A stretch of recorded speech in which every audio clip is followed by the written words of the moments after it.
हरियाणा में बीजेपी की प्रचंड जीत के बाद मायावती ने चौंकाया। बीजेपी के साथ गया भारतीय जनता पार्टी नरेंद्र मोदी जी के नेतृत्व में जिस प्रकार के काम कर रही है, सारे देश में माहौल अच्छा है। जनता को उनकी नीतियां भा रही हैं, जनता रिस्पॉन्ड कर रही है। और जो काम है, चाहे वो केंद्र सरकार की ओर से हो, हरियाणा सरकार की ओर से हो, सब काम इतने अच्छे हो रहे हैं, लोगों को भा रहे हैं।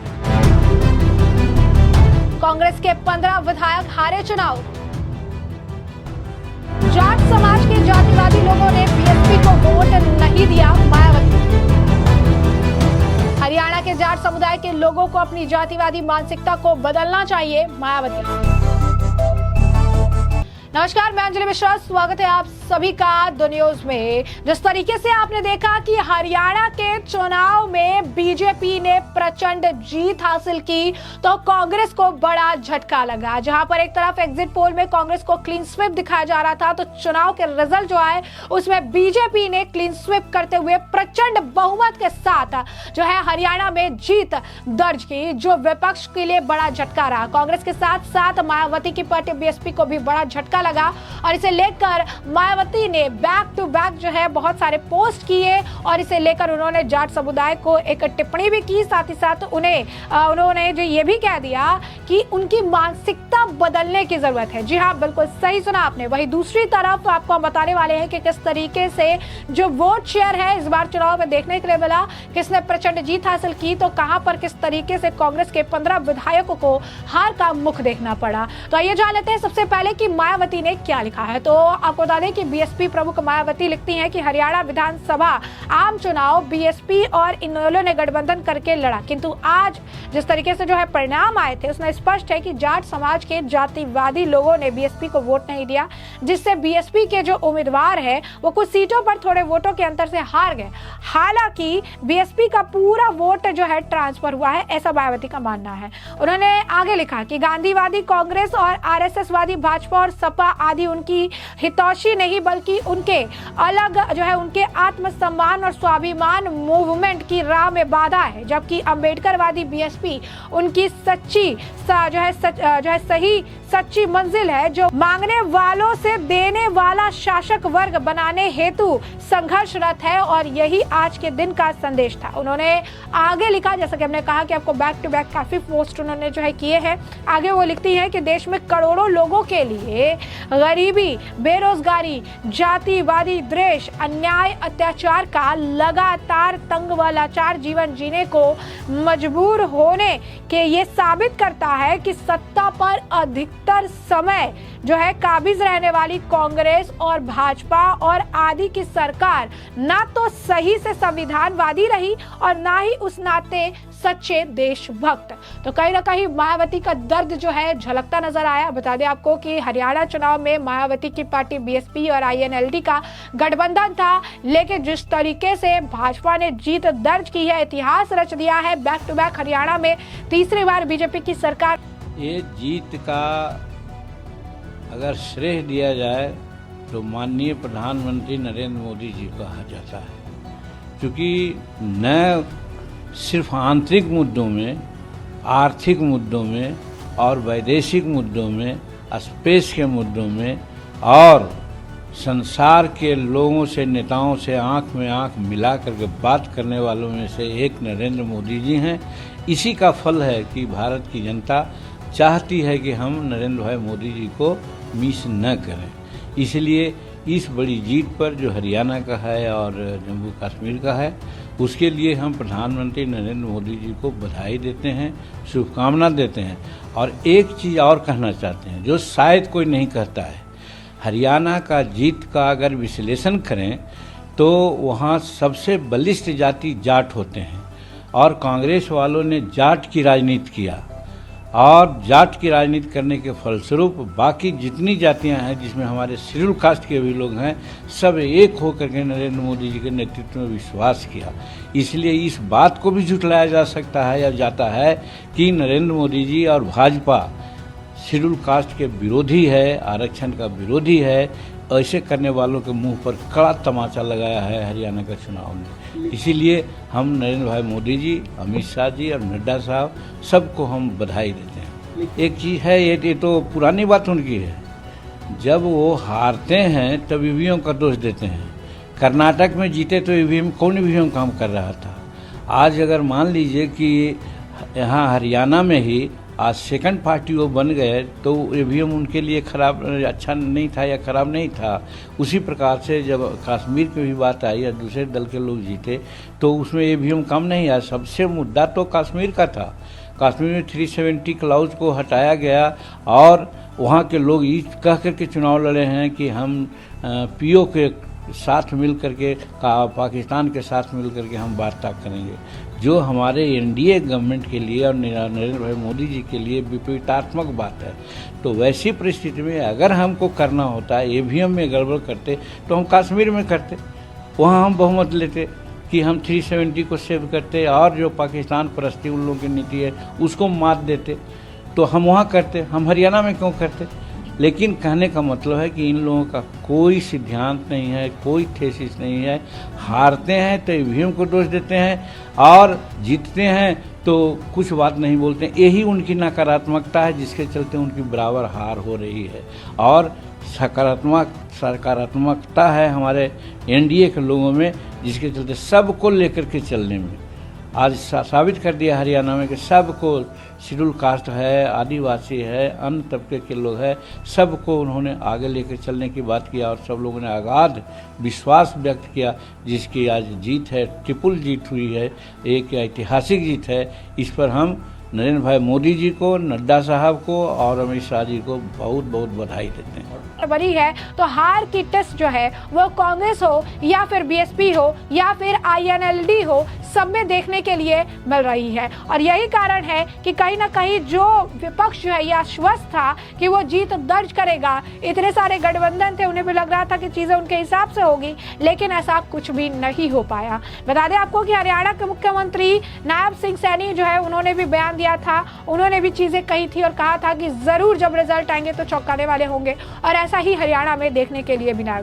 आपको बता दें कि हरियाणा चुनाव में बीजेपी और कांग्रेस लगभग अगर आप देखेंगे, देखिए मुझे लगता है कि ये परिणाम उन कई सवालों के जवाब बनकर आए हैं जो विपक्ष निरंतरता में लगातार हम लोगों के ऊपर लगाता रहा है, हम लोगों के ऊपर वो प्रश्न उठाता रहा है अलग अलग विषयों को लेकर, और खास तौर पर हरियाणा के मैं परिणाम सबसे पहले तो मैं मेरे प्रधानमंत्री आदरणीय नरेंद्र मोदी जी के नेतृत्व को, उनकी कार्यशैली को मैं बधाई देता हूं। आज सिर्फ उन्हीं की वजह से मुझे लगता है इतनी विपरीत परिस्थिति में जिसमें किसी ने शायद अंदाजा नहीं लगाया होगा, वो परिणाम हरियाणा और हरियाणा के लोगों ने भारतीय जनता पार्टी के पक्ष में देने का काम किया। इसके लिए जहां मैं मेरे प्रधानमंत्री जी के नेतृत्व को मैं बधाई देता हूं, वहीं केंद्रीय गृह मंत्री आदरणीय अमित शाह जी की नीतियों को बधाई देता हूं, वहीं जेपी नड्डा जी के संगठन क्षमता को मैं बधाई देता हूं। साथ ही में मैं मानता हूं कि हरियाणा की ये जीत, ये किसानों की जीत है, ये नौजवानों की जीत है, ये जवानों की जीत है, और सबसे बड़ी बात ये संविधान की जीत है। जो लोग बार बार आरोप लगाते थे संविधान को लेकर, आरक्षण को लेकर, अनुसूचित जाति में जो लोग इस तरीके का भ्रम फैलाने का प्रयास करते थे, मुझे लगता है उन सबको एक परिणाम ने करारा जवाब देने का काम किया है। सबसे बड़ी बात ये देश के लोकतंत्र की जीत है। मैं इसके लिए पुनः मेरे प्रधानमंत्री जी को और हरियाणा की जनता को मैं बधाई देता हूँ कि जहाँ पे कांग्रेस हारती है, मैं चाहूँगा ना कि बताएं इस तरीके के आरोप वो और उन्हीं का सहयोगी दल एनसी लगाए ना जम्मू कश्मीर में। एक समय में 2 राज्यों में चुनाव होते हैं, एक राज्य के परिणाम आपके हिसाब से तो वहाँ सब कुछ सही, वहाँ ना तंत्र, वहाँ सिर्फ लोकतंत्र, और जहाँ पर परिणाम आपके हिसाब से नहीं आते हैं वहाँ पे तंत्र की जीत है और लोकतंत्र की हार है। ये सोच गलत है। और कांग्रेस जैसी पार्टियाँ जब तक सही मायनों में हकीकत को एक्सेप्ट नहीं करेंगी और आत्ममंथन नहीं करेंगी, तब तक चुनाव दर चुनाव यही परिणाम आते रहेंगे। दिक्कत यह है कि लोग आत्ममंथन नहीं करते। इस चुनाव के बाद भी हार का ठीकरा किस पे फोड़ना है, तैयारी उसकी की जा रही है। ईवीएम को दोष देना है, चुनाव आयोग को दोष देना है, किसको दोष देना है, इस बात की तैयारी की जा रही है। वो आत्ममंथन नहीं किया जा रहा कि अंतर कलह क्या इसका कारण है, क्या लोगों के बीच सही मुद्दों को लेकर जाना क्या इसका, नहीं लेकर जा पाना क्या इसका कारण है। इसका मंथन जब तक कांग्रेस नहीं करेगी, कांग्रेस का रिवाइवल बहुत मुश्किल है। देखिए, मैं एक चीज देखता हूं, जब तक मोदी जी से एलर्जी को अपनी महत्वाकांक्षी एनर्जी के तौर से कांग्रेस पार्टी और ये सामंती सुल्तान देखते रहेंगे तब तक इनका सियासी सुपड़ा साफ होता रहेगा। इनकी दिक्कत यह है कि मोदी जी से एलर्जी को अपनी महत्वाकांक्षी एनर्जी बनाकर ये बैठे हुए हैं। इनको लगता है कि इसी से हमारा जो है वो बेड़ा पार हो जाएगा। दूसरी चीज यह है कि आज कांग्रेस का जनाधार जो है वेंटिलेटर पर है, लेकिन अहंकार जो है वो एक्सीलेटर पर है। जो सियासी पार्टियां हैं जब इस तरह के रिजल्ट आते हैं तो आत्मचिंतन करती हैं, लेकिन जो सामंती परिवार है वो उस पर अहंकार में लगा हुआ है और जो है वो दूसरों के सिर पे ठीकरा फोड़ने की में जो है वो का जुगाड़ ढूंढ रहा है। अरे भैया, घर आपका आपसे संभल नहीं रहा था, आप पूरे देश में शोर मचा रहे हैं कि हमें तो लूट लिया मिलके हुस्न वालों ने। अरे भैया, एक चीज आप ये बताओ कि आप जो है वो दूर तक जो है वो जनादेश मिलने वाला नहीं था, लेकिन 2 दर्जन से ज्यादा आपके मुख्यमंत्री के उम्मीदवार गली गली में घूम रहे थे कि मैं भी हूं मुख्यमंत्री, मुझे बनाओ मुख्यमंत्री। तो आपके यहाँ खुद विरोधाभास, आपके यहाँ खुद कंफ्यूजन, आपके यहाँ खुद कंट्राडिक्शन, आपके यहाँ खुद कन्फ्लिक्ट, और उसके बाद आप कह रहे हैं कि जी हमें तो लूट लिया मिल के हुस्न वालों ने। तो ये तो मुझे नहीं लगता कि ये जो है वो किसी भी तरह से आत्मचिंतन करने वाले हैं। ये तो सियासी पार्टियां आत्मचिंतन करती हैं, लेकिन ये सामंती परिवार जो है वो अहंकार करता है और उनका नजारा दिखाई पड़ रहा है। तो बराबर के वोट मिले थे, लेकिन सीटों में ये अंतर काफी जो है निर्णायक रहा था। बीजेपी को आपको बता दें कि 55,48,800 वोट मिले थे, जो तकरीबन 39.94% था। वहीं कांग्रेस को 54,30,602 वोट मिले थे, जो तकरीबन 39.09% था। इनेलो को 5,75,182 वोट मिले थे, जो 4.14% था।